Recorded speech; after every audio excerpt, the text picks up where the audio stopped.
If you are a manager struggling to get enough good and meaningful feedback from the members of your team, then this is an episode for you.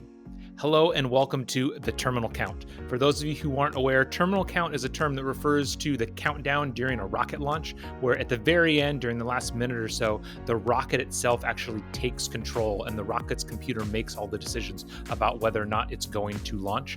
And so once a week here on the Leadership Launchpad, I, Matt Gjertsen, do kind of this solo episode where we do a deep dive into one specific topic about leadership to try to give you actionable insights based on my experiences as the head of training development at SpaceX, as an instructor pilot in the US Air Force, and through working with startups all across the world.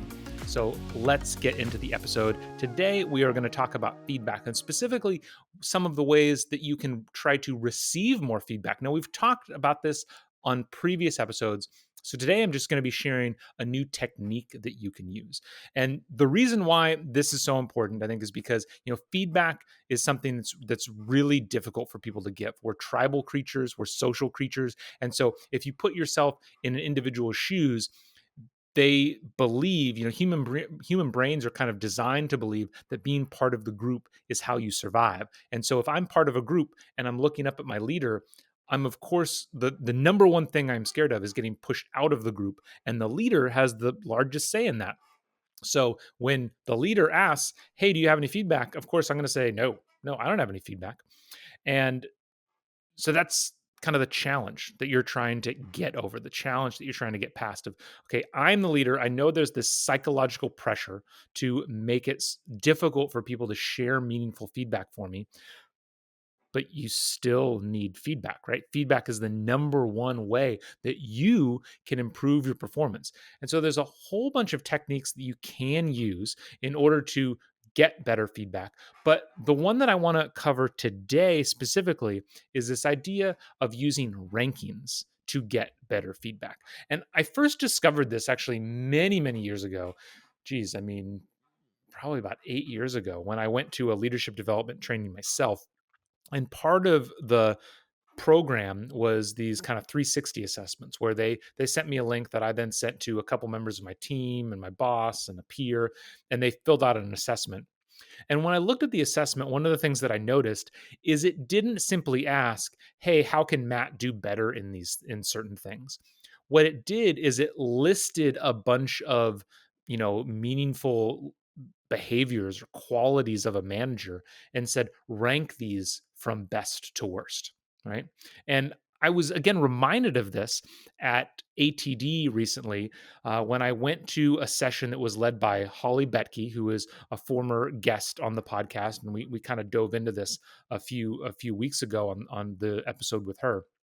And it was interesting because she mentioned this idea of ranking, and she did it in real time in front of the audience. She was co-presenting with somebody from her team, and it was so interesting to watch because, she had listed these 5 qualities that she was trying to improve about herself as a leader of, providing clear feedback or removing barriers for the team member. I forget exactly what it was, but she had 5 qualities that she was trying to improve about herself.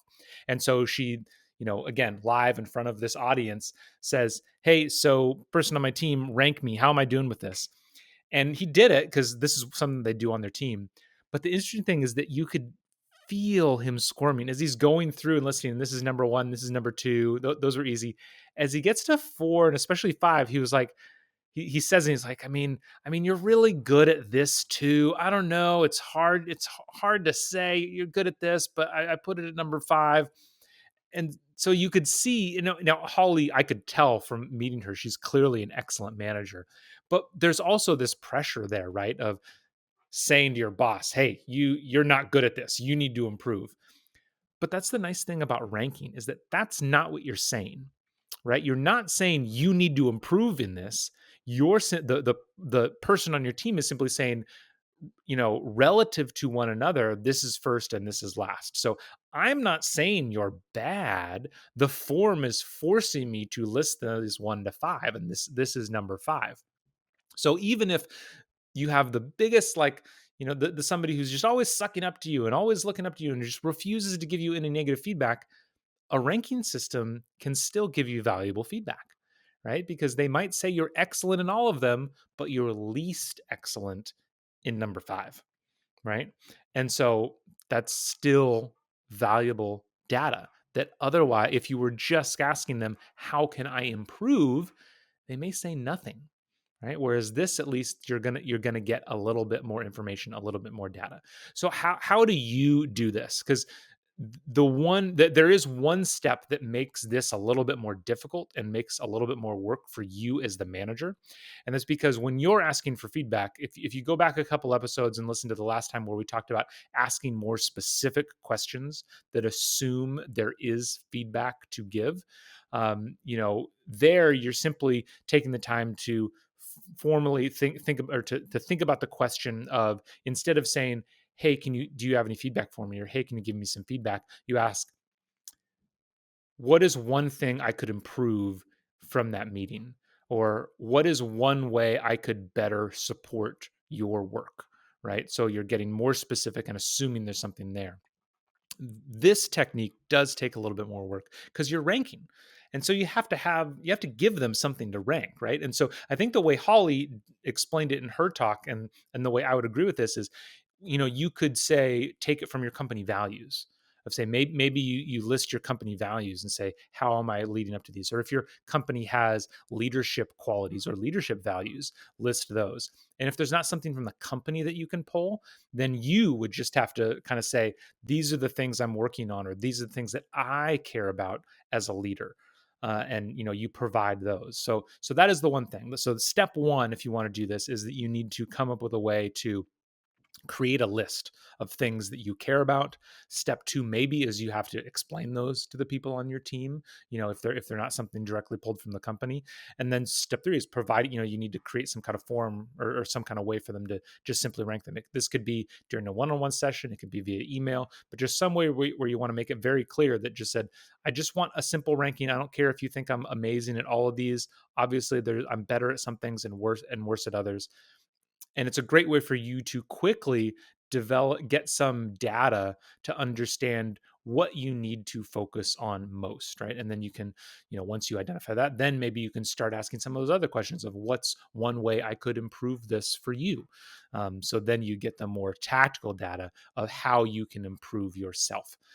Hope this was helpful. As I said, I've used this before. I think it's a really valuable way. Ultimately, what we are trying to do as managers is find ways to continue to get the feedback that we need to improve. Human psychology makes that very difficult. And so the more techniques, the better in this case. So I hope you found this one effective. If you did, make sure to like the podcast, subscribe to the channel. If you can share this show with other people, I can't tell you how much it means to me. That absolutely is how the channel grows. So if you found this valuable, forward it, share it, do whatever it is with somebody else on your team, somebody else in your company, somebody else that you work with. And I thank you so much for that, and look forward to seeing you next time on the Leadership Launchpad. Thank you so much for listening to today's show. If you are looking for help turning your organization's great engineers into great managers, me and my team at Better Everyday Studios would love to help.